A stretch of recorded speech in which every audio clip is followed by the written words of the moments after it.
Hello, everyone, and welcome to another episode of Autism Stories. I'm your host, Doug Bletcher, the founder of Autism Personal Coach. Autistic people are the true experts of the autistic experience, and Autism Stories is where we interview autistic people to learn from their stories, experiences, and get their advice. If you'd like to be notified about each week's episode of Autism Stories, we suggest you subscribe on your favorite podcast listening platform. We would also appreciate it if you could give us a positive rating and review, as it will help others to learn about autism stories.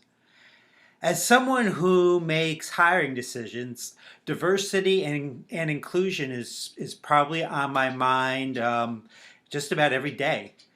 Diversity and inclusion isn't just about disability, race, and gender, and how having people with these different backgrounds only makes any organization or business better. It's also about the experiences that these people have. On this episode of Autism Stories, I talk with one of our coaches from Autism Personal Coach, Luka Brave, as they join me to discuss their diverse experiences inside and outside of the autistic community that have helped them and eventually led to them coaching other autistics. We hope you enjoy today's conversation. Luka, thanks so much for joining us today. Thank you for having me. I'm very excited. I wanted to start out and learn, where does your story in the autistic community begin? Yeah, so I actually got diagnosed with autism when I had pretty much just turned 19. So I actually ended up seeking out a diagnosis myself at the sort of prompting of my therapist at the time. And pretty much everyone around me was very against it. It was like, there's no way in hell this is not going to come back how you think it is. And then the doctor was like, oh, yeah, for sure, autistic. And that surprised some people. And then since then, everything I've learned about autism have just felt so much understanding of myself by learning more about the autism community. And it very much became a passion of mine. I sort of immediately jumped into the world of advocacy and joined several local and state organizations here, was on boards, panels, think tanks. I mean, pretty much, whatever you name it. And I've been participating in the autism world ever since. Now, going back almost 9 years now, you've been involved in one way or another in advocacy work in the autistic community.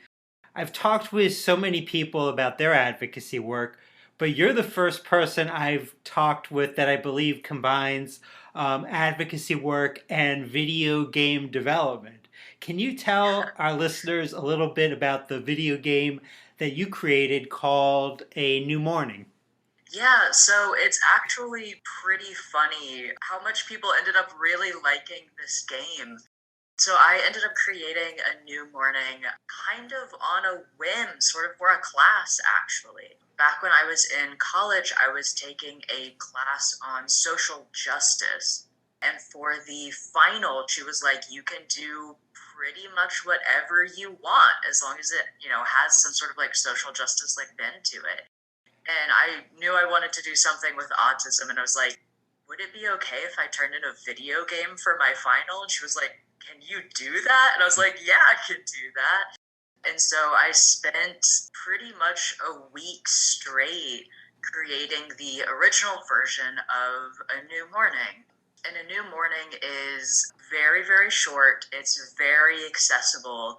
It's pretty much a game where you play as B, who is a young autistic child, and you walk around their house and just sort of like interact with objects and interact with the environment, and you learn facts about autism. It's, just meant to be educational, like a very sort of basic primer on some autism facts.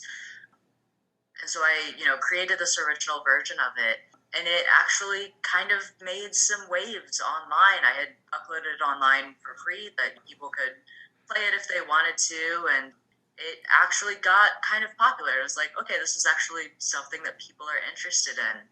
And so back in, March 2020 when I was like, wow, I'm going to have 2 weeks off of work. You know how it is. I was like, well, I'm going to have to fill that time somehow. And so I completely did a bunch of stuff from scratch. I created all of the graphics for it completely myself and redid all of the graphics. And then I also collaborated with a autistic teen who wants to go into video game composition. And they did a whole original soundtrack for the game that has menu music, as music in the game, it has little outro song, and completely redid A New Morning, fixed up some of the facts, and all of my stuff is, cited and sourced and all of that kind of stuff, and sort of released it out there. I've been really excited the reception that it's gotten, despite being a very simple, very short, kind of dinky little game.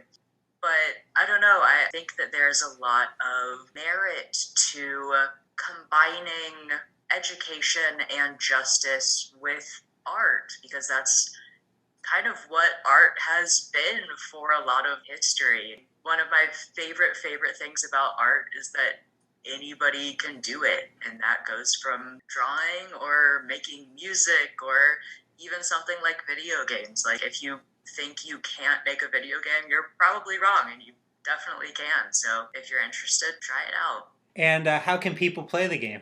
Right now, it is hosted on a indie game website called itch.io. So if you go onto itch, or if you, just whatever search you prefer, search for itch.io and A New Morning, it should be the first thing that pops up. It is free to play. It is unfortunately only for Windows right now, which there are ways of getting around that for Mac users that are confusing and complicated, but you can play it if you have a Windows. And checking it out recently, it was cool to see all the feedback that people have given about it. Just even a week ago, I think a teacher in an elementary classroom had played the game in the classroom with her students. Yeah, I did see that comment. I thought that was pretty cool. Yeah, A New Morning is completely free to use in educational settings. I've had teachers contact me, like the comment that you saw, and say that they used it with their students, or that they'd like to form some sort of curriculum around it. I believe that teacher in particular said that she was having her students write an essay after playing it. So that was really, really cool. Now, you're one of the magnificent coaches I've had the privilege to hire at Autism Personal Coach. Sometimes I get it right, and I definitely got it right this time. Now, with our coaches, I think having diverse experiences is so important because we coach our clients on so many different goals. So you've not just had diverse experiences with supporting the autistic community, but other experiences as well. And one of those experiences is working in customer service for 5 years. So I'm wondering, do you think that working in customer service has helped prepare you in any way to coach other autistic folks? I definitely think it has. I really think that, like you said, having diverse experience is important. And I think that all of experiences that I've had throughout my life just been a big patchwork quilt preparing me for this job. And I think that customer service was definitely a big part of that. There's definitely, on one hand, the whole experience of getting those jobs and interviewing for those jobs and working as a hiring manager for a time as well, where I do understand plenty of my clients are looking for employment. And so I can definitely help with that aspect because of the employment that I've had. But I also think that with customer service, I mean, I've worked customer service, I've worked hospitality, I've had quite a few jobs sort of in that realm. I think a really big aspect of it is that you can definitely have different mindsets working a job like that, where I think a lot of people tend to default to I'm getting through the day and all of these customers are NPC computer people interact with, and just get them out of my store, get them out. But I don't think that that's necessarily super healthy or sustainable. working customer service, working hospitality, I think the things that I really learned to embrace and learn to wire my brain in a different way is that one, plenty of people are going to be upset about things, and it doesn't mean that they are upset at you specifically, even if they are taking it out on you specifically. And so I think what you have to learn there is like people are not just what you see in front of you. Someone's in my store for 5 minutes. They've had a whole day before that. They've had a whole week before that. You don't know what's going on with them. And so learning to sort of peek behind the curtain a little bit and say, like, there's clearly something upsetting this person. Like, one, don't take that personally. But two, like, how can I try to improve the situation? Like, how can I work to make this person's day a little bit better? I think that with customer service, you can definitely, rely on scripts, just kind of do your job. Or you can take a creative problem solving sort of approach with it and use it to kind of figure out how people tick and figure out how you can actually get them what they need, whether it's your actual basic job description or not. I worked at a hotel for a while doing the front desk, and for quite a bit of that was on graveyard shift. So I would get to work at 10 o'clock at night, wouldn't leave until 7 in the morning. And so you'd get people rolling up to check in at 2 a.m., 3 a.m., and they're so tired and so grumpy and they just want to go to sleep. And you do have to learn to like use that thin slicing part of your brain, and say like, is there something I can do to like make this 5-minute interaction better for them? You learn how to read people, and I think that's sort of the biggest benefit that I got out of customer service was you do just meet so many different people with so many different kinds of needs, and you learn very quickly how to attune yourself to that. I think it's really interesting we're having this conversation this week as voting's been on my mind with elected officials in the past week. So something that you've done that I'm really interested in regards to voting is you collaborated with autistic adults and community leaders to develop an autism focused informational resource on local voting. What do you see as some of the challenges for autistics in the voting process?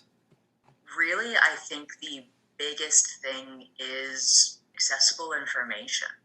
I think that that is a challenge and a barrier to so many parts of autistic life, is that so many autistic people, whether clients or friends, have told me like, I feel like everyone else has this like guidebook that I just don't have, that everyone else is seeming to be working on some base of information that we don't have access to. I think that a lot of autistic people can definitely relate to the experience of like, as children, being like anxious about a situation or nervous about something, and you're just asking questions and questions and questions, and your parents or caregivers or whatever is like, just relax, don't worry about it, stop asking so much. And you're just like, I'm trying not to worry about it, that's why I'm asking all of these questions. Like, this is how I'm calming myself down, is arming myself with this information. And so I think that voting is the exact same way, is that there are not a lot of really like clear language guides on how to actually go about things. And so that's really what we were focused on when we were creating this like voting resource. One half of it was like, here's what you are actually going to do to get registered, prepare for voting. Here's what the day of voting is going to look like. Here is like in detail all of the steps that you need to know. And you can keep this pamphlet with you and bring it in and follow along. And then the other half of it was like, you have rights as a disabled person when it comes to voting. There are accommodations, there are accessibility things, and here's all of your rights and here's what you need to know. And so those are really the key things that we were focused on when creating that resource, was just delivering that information in a very clear and accessible way and letting people know their rights as disabled individuals, because voting, like almost everything in our country, tends to not be super accessible. Something else you've done in your advocacy work is collaborate with a disabled and neurodivergent led think tank to find services and solutions that would benefit the local community. What do you think are some important services that are needed to support, in particular, the adult autistic community? Yeah, that think tank was a really great experience, and I absolutely loved working with them. A couple of the things that we ended up really focusing on in our time there was the medical side of things, because I think that that is something that there's a lot of issues with, sort of on both sides, one coming from the autistic adult perspective and the other coming from the actual medical professional perspective. We deal with a lot of issues with medical professionals infantilizing us or not listening to us or not knowing our actual healthcare needs and our needs as individuals. And then from the autistic perspective, a lot of times we don't necessarily know the tools to be able to self advocate in a medical environment. So that was something that we had talked about a lot, because every disabled person that was on that think tank had a story about not being able to access healthcare or not being respected by a doctor, or a doctor trying to say that they knew that disabled person's needs better than they did, and the disabled person not getting what they needed out of that. Everyone there had a story like that. I had quite a few stories like that. And so that was definitely something that we talked about a lot, was how to sort of bridge that gap. Is there training that we can do for medical professionals, and are there tools that we can arm disabled adults with so that they know what they're doing going into that situation? And then another thing that we had talked about a lot, which I talk about with so many of my clients, it's such a big topic, is employment. I think in the autistic world especially, there's sort of a stereotype that an adult autistic person is either going to be unemployed or in IT. Those are kind of our only options. But that's not true at all. Like, we are such an incredibly diverse group of people with so many different skill sets that you can throw a dart at any field, you're going to find some autistics there. But for autistic people trying to get into the workforce, for autistic people trying to get into career fields and stuff like that, I think it's a similar sort of problem with voting. Is a lot of autistic people don't know their rights going into situations like that. They don't know how to advocate for accommodations. They don't know what accommodations should be provided for them, or their employers are not doing what they're supposed to be doing. But on the other side of that, it's a question of, how do we find employers who do want to take on autistic employees? How do we let those employers know it is such a benefit to you to have autistic employees? Like, you really can help your business, your field, whatever it is you're trying to do. Having diverse minds is always going to be an asset. And so we're trying to figure out how to bridge that gap as well, and wondering if we could do like a neurodivergent autism focused sort of job fair or something like that, and go out and sort of tell people the good word of like, no, autistic employees are awesome and you should definitely try to hire more of us. Being a coach now, are there ways that you see coaching with what we do with Autism Personal Coach being part of those solutions for the autistic community? I absolutely do think that, or I wouldn't be working here.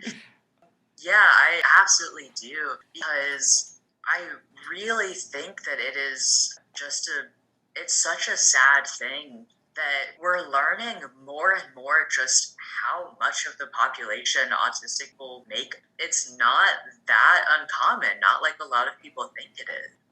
And yet, despite that, so many different kinds of professionals just don't know anything about autism.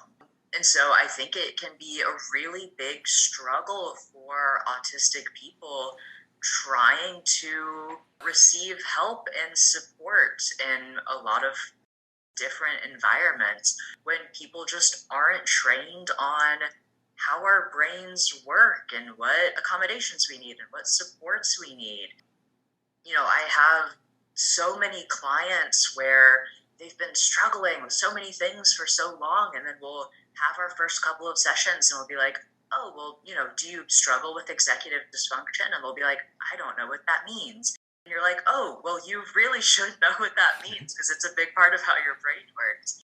And then, doing all of this like education with my clients and everything, you can just like see it in their eyes. It's like they're finally understanding themselves and understanding how their brain works. And that's the first step to establishing solutions that work for your life. And so I think that having an organization like this that is so focused on neurodivergence and autism and really understanding how we tick and understanding the things that we need and the ways that we can support each other. I think that that's incredibly important. I think that even just with my own clients, just watching the progress they've made has been so absolutely awesome. And yeah, I think that it is a hugely beneficial program that I would absolutely recommend. Now, maybe this isn't a surprise for others, but for me, one of the benefits I wasn't expecting when I started coaching people is that it taught me about ways to make improvements in my own life. What has kind of coaching taught you up to this point? Yeah, it's really funny because, like, obviously, when I'm coaching, I can definitely go out and do more research. I can find resources, and I definitely have learned things since I've been a coach for sure. But it's not like I have a rule book. It's not like I'm reading from a script during these sessions. So, a lot of the advice that I give and the things that I teach on and everything is coming from my own brain. This is stuff that I already know. And yet, just repeating these things over and over does make it a lot more real. You know what the social model of disability is and ascribe social model of disability, but telling new client after new client, no, this is societal problem. You have to stop thinking about this as like problems with your individual self. These are challenges imposed to you by society. Talking about executive dysfunction and being like, stop calling yourself lazy. Stop thinking you can't do things. Like, you can do things. You need support, you need community, hammering in all these things. Once in a while, still, I'll catch myself thinking, oh, I really should be able to do this. I should feel able to do it myself. I shouldn't ask for help. I, as a coach, would be sad to hear my clients say that kind of thing. And yet I'm saying it about me, even still, even after being a disability advocate for, how many years. And so I very much have a now kind of separated part of my brain, just like Coach Luka, that will get onto myself about having those kinds of thoughts. And I do end up kind of coaching myself about certain things like that, of really, really understanding like it's okay to ask for help, okay to lean on your support network, okay to access resources, it's okay to ask for accommodations. It's really, really made me sink in the fact that it's true for me as well. Now, I think there are lots of autistic people out there that could be great coaches and provide fantastic support for other autistic folks. If one of our listeners is thinking about becoming a coach, what would be your advice to them? I think that this is a really good question. And it's so funny because this almost exact question was just asked to me not too long ago. On social media, I got a message from someone saying, hey, I'm thinking of going into social work. Can you tell me more about it? Like, what do you like about it? And I ended up rambling to them for quite some time, just talking about how, like, I think that if you are not suited to a job like this, it would be very easy to burn out really quickly. It would be easy to get frustrated. It would be easy to be unhappy with what you're doing. My best friend just got her master's of social work, just got her license, just got her first social work job. And there are people she works with who've been there for 30 years and it's clearly not what they want to be doing. And that has a real effect on people.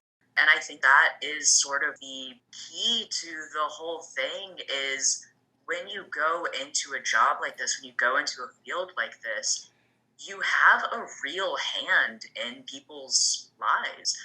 People look to you for support. They look to you for guidance. Even if you don't have all the answers all the time, you do have the ability to affect change in people's lives.